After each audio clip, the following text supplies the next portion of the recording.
Olá, eu sou a professora Adriele e hoje nós vamos conversar um pouco sobre o modernismo brasileiro. Uma conversa informal a princípio, né? Para a gente trocar ideias e informações acerca desse assunto.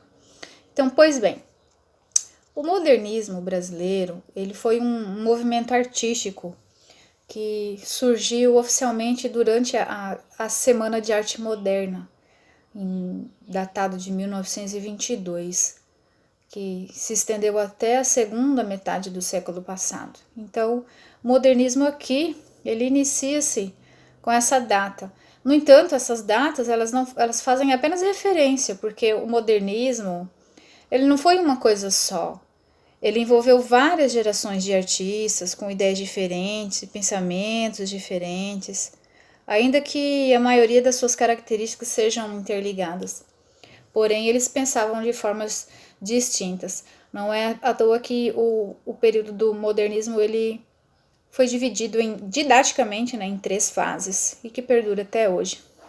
Enfim, essas características presentes geralmente são o rompimento, né, com o tradicional, sem mais aquela regras do arcadismo, do homem neoclássico, né? As expressões artísticas agora eles querem romper com essas formas tradicionais, eles querem inovar, né? Tem um motivo que nós já vamos conversar sobre isso. Outra característica em comum é a busca dessa forma de expressão artística nacionalista, inovadora. Até porque a primeira geração modernista, a maioria dos jovens eram tidos como rebeldes, né? Eles eram rebeldes justamente porque esses artistas, eles entendiam que o seu papel principal era de destruir essa antiga ordem, destruir essa coisas de regras, eles não tinham uma ideia muito clara do que eles queriam, mas eles queriam inovar, eles queriam algo novo, obviamente, né? Eles queriam fugir de todas as regras anteriores, de todas as outras escolas literárias, estéticas literárias anteriores. Por isso que eles valorizavam o cotidiano, a nova linguagem, eles queriam linguagem simples, né? Então, assim, todas essas datas, elas fazem referências ao surgimento, todas essas características, elas fazem referência ao surgimento do modernismo aqui no Brasil, mas mesmo que seja dividida em 3 fases, os artistas da época, eles resgatavam possuíam as mesmas características, né? Que é essa busca da liberdade, essa busca da expressão artística, fugir da expressão artística tradicional, dessa nova forma de se expressar, queria uma simplicidade, não mais seguir regras, né? O mais valioso para eles sobretudo, esse destruir tudo que era antigo, né? Na primeira geração, a gente consegue visualizar bem isso. Eles eram tidos como rebeldes, eles queriam falar mais agora a partir do olhar do cotidiano, da cultura brasileira. Até porque, nessa época, em 1922, né, falando historicamente, o Brasil ele quer apresentar agora o Brasil nação, né, ele quer ter uma identidade. E essa identidade ela vai ser posta na sua obra, na sua forma de manifestação artística, né? E o quadro, assim, na manifestação artística, o quadro mais conhecido é a Abaporu, de Tarsila do Amaral, né? Que ela incluía a sua forma de enxergar o nosso Brasil de hoje, né? Essa primeira geração, a gente observa que ela é mais rebelde, elas queriam fugir dessa ordem. Já a segunda geração modernista, que é a partir de 1930 até 45, né? A segunda geração, ela é conhecida também como romance de 30. Esse romance de 30, a gente observa que já é um prazo, uma época em que o Brasil ele já está passando por transformações, principalmente na literatura. É uma fase que a gente chama de consolidação. Então, consolidação por quê? Na primeira fase, os artistas não sabiam ao certo o que eles queriam, né? Eles queriam inovar, mas eles não sabiam ao certo o que eles defendiam ali. Já na segunda geração dessa literatura, é uma fase de concretização, de afirmação de novos valores, de valores modernos. Aí, de fato, o homem é modernista.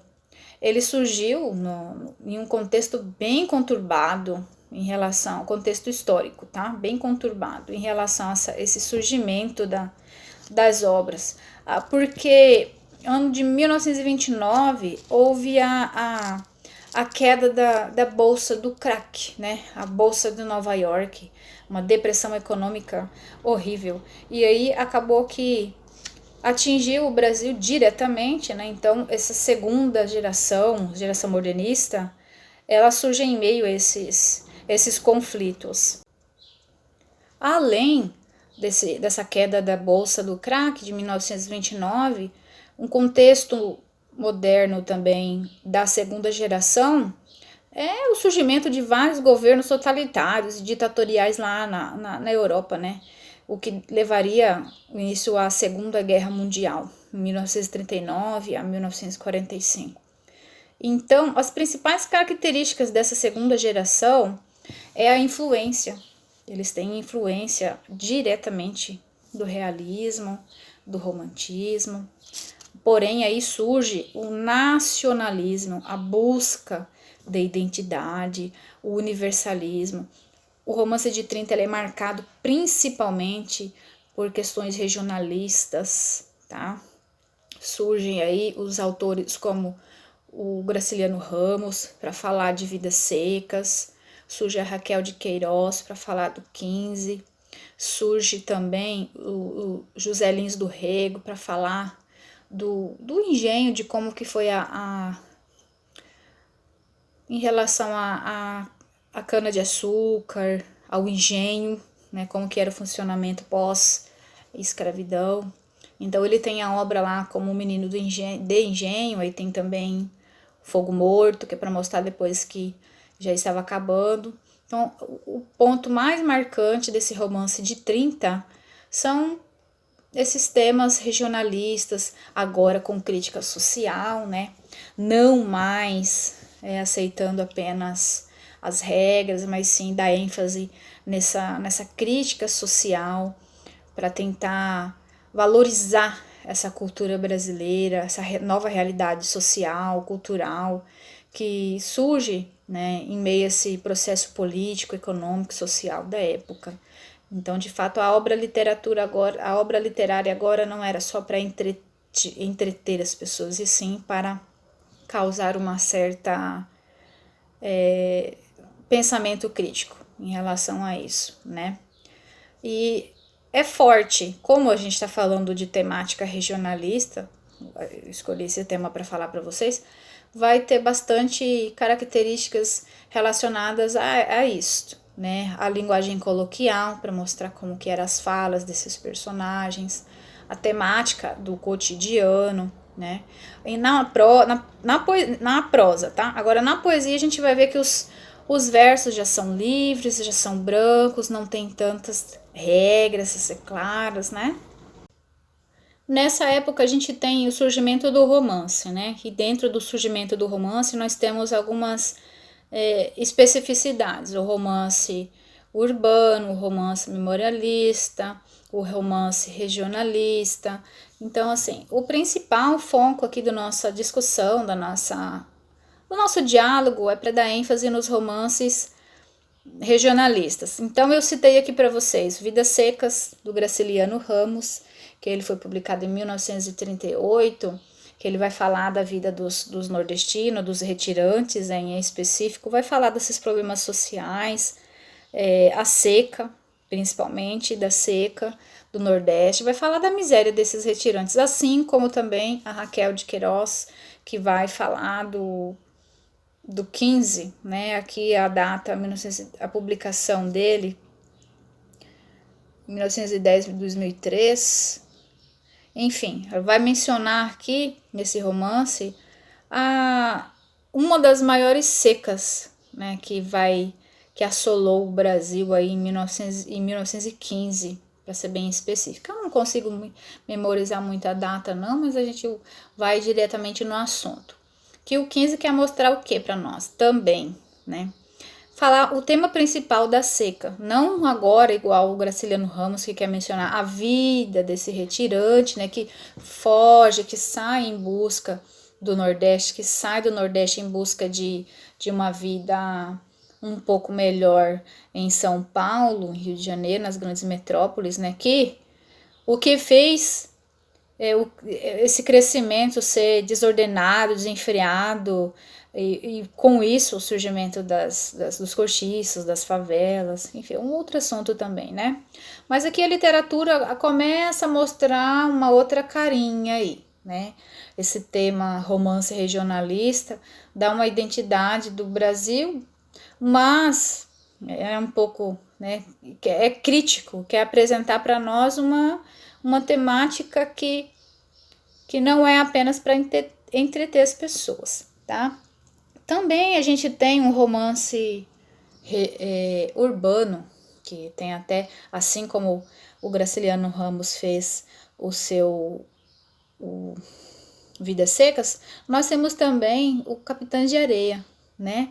Que é um romance urbano que vai falar da vida. É uma adaptação, fizeram uma adaptação fílmica também, e vai falar agora dos problemas sociais da cidade, que são enfrentados lá na cidade, que principalmente envolvendo crianças como protagonistas e apresentando a questão dos meninos abandonados, da marginalidade, de problemas de saúde, enfim. Então aí a literatura ela tem uns olhos mais voltados para a crítica social, tá?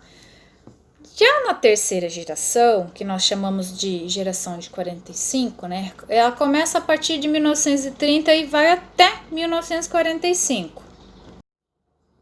Já nessa terceira geração, os artistas da época, os representantes modernos desta época, que data a partir de 1940, 1945, ele já não tem mais essa preocupação igual que o povo do romance de 30. Agora eles têm o ideal, até não ficar preso em regras também, mas eles não tinham mais esse comprometimento com a inovação. Eles não se preocupavam em se prender em regras, muito menos na obrigação de representar a realidade, que para eles isso fica em segundo plano, mas a partir desse momento eles começam a mostrar já que o lado psicológico dos personagens. Um nome bem citado aqui é a Clarice Lispector, que vai abordar temáticas psicológicas nos seus contos, nos seus romances, nas suas novelas, nas suas crônicas.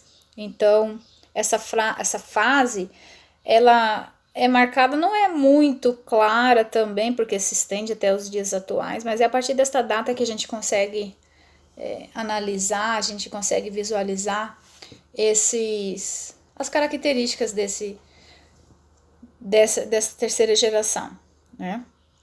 Então esse elemento nacional, esse elemento de representar a realidade não existe mais nessa terceira geração, tá? Os principais nomes os principais representantes dessa arte moderna na poesia é o Mário de Andrade e Oswald de Andrade.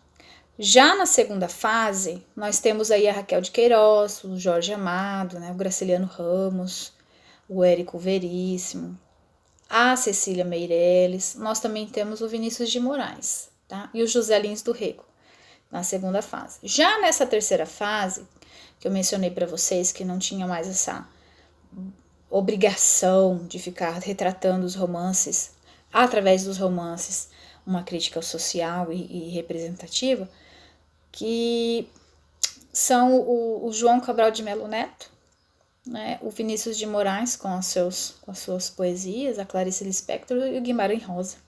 Né, não podemos nos esquecer do Guimarães Rosa. Tá? As principais obras desse período do modernismo, dessa terceira geração, nós temos aí a Rapsódia, o Macunaíma, que é tão difícil de descrever a sua classificação, se ela é considerada uma fábula, se ela é considerada um romance. Nós usamos aqui o termo Rapsódia, tá? O Macunaíma foi publicado por Mário de Andrade e ela representa uma espécie de mito, uma espécie de fábula, vamos dizer assim, né? Que vai contar, vai retratar como é um protagonista malandro e preguiçoso. Vai envolver aí figuras do folclore brasileiro, ele é repleto de características folclóricas.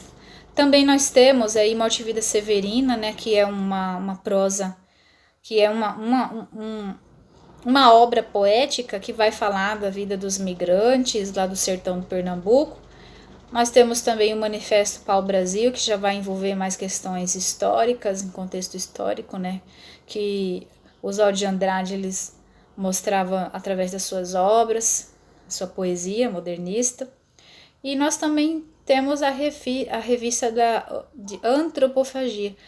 Claro, movimento antropofágico aí, né? Bem gritante. Então, de Oswald de Andrade também. Tá? Então, nós temos essas obras aí. De modo geral, esse movimento modernista, ele busca fugir com todo o padrão neoclássico anteriormente, né? Eles querem resgatar, assim como todos os outros movimentos surgem em meio a conflitos. Não é à toa que a primeira geração ela é tida como rebelde, a segunda geração como fase de consolidação e a terceira geração, assim, nós vemos também como movimentos sociais que perdura até hoje, né? Especificamente nós vamos trabalhar com as obras, né? Alguns contos de Clarice Lispector, que vai trabalhar essa questão do psicológico, do conto psicológico. Nós vamos trabalhar também com o 15, da Raquel, que é um livro bem pequeno também. E nós vamos trabalhar com o Graciliano Ramos, que é Vidas Secas. Assim, não só o livro, também como a narrativa fílmica, tá? Que vai abordar ali claramente a miséria, em questões de religião, as questões de tentativa de buscar coisas melhores para a família. Vai falar do homem retirante, tá? Em específico, nós vamos trabalhar com o homem, com o romance de 30, tá? Então, essa foi a nossa aula de hoje. Espero que vocês tenham gostado, entendido. É mais uma conversa informal sobre o movimento modernismo no Brasil, ok? Até a próxima. Tchau, tchau.